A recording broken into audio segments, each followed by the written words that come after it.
That's been the bugaboo. Well, I mean, we talked at halftime about the spirit of our team.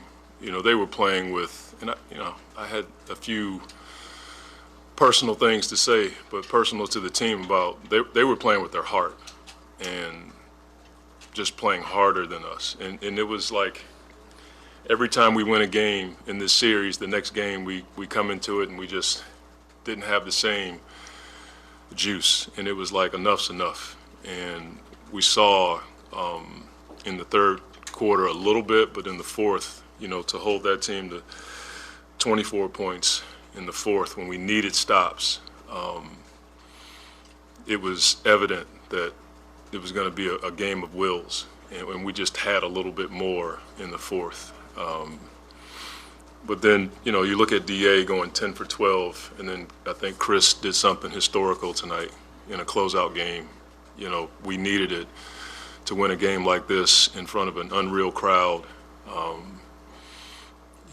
And it's hard when you have to compete against someone you love.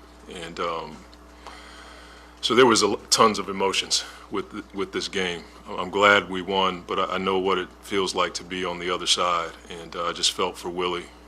But I was unbelievably elated for our team. So there's just this weird back and forth with my feelings and my heart right now. But I'm just grateful to get this win. It was a really cool win for us.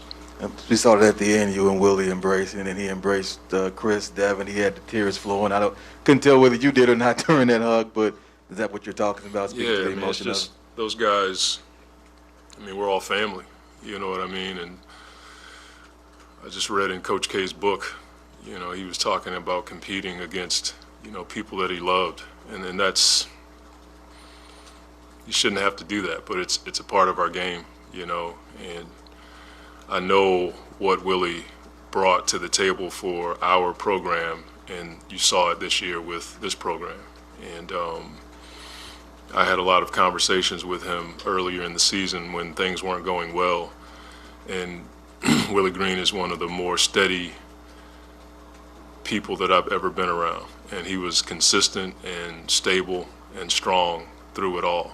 And it's one of the reasons why they continue to get better. And I just know that feeling. I know what it's like. And so to see him in that, in that place, that's a tough spot for all of us, because at the end of the day, we're all friends, we're all brothers. And after we're done coaching, we're going to be that way. Last thing I had was just your usage of Booker. Obviously, he got to start. Then he didn't start the second half. I'm just curious what was working for, or what were you thinking? I thought we were going to have a fist fight over there. The look he gave me. We had already talked about it, but we had to stick to the plan because it was going to be easier to finish with him and keep his minutes relatively lower. Now, I played him about 8 more minutes than I wanted to. We wanted to keep him at about 24. But I was just watching him, and he didn't look like he was dragging it or laboring at all, and there wasn't many transition opportunities where he was the guy flying, where you may have to push that thing too far. And he told me, he said, "Coach, I feel fine. It's strong. I have no issues." So I just left him out there. You've seen Chris play so many games. What was tonight like? What is it right? Oh, gosh. It's hard to say. I can't even.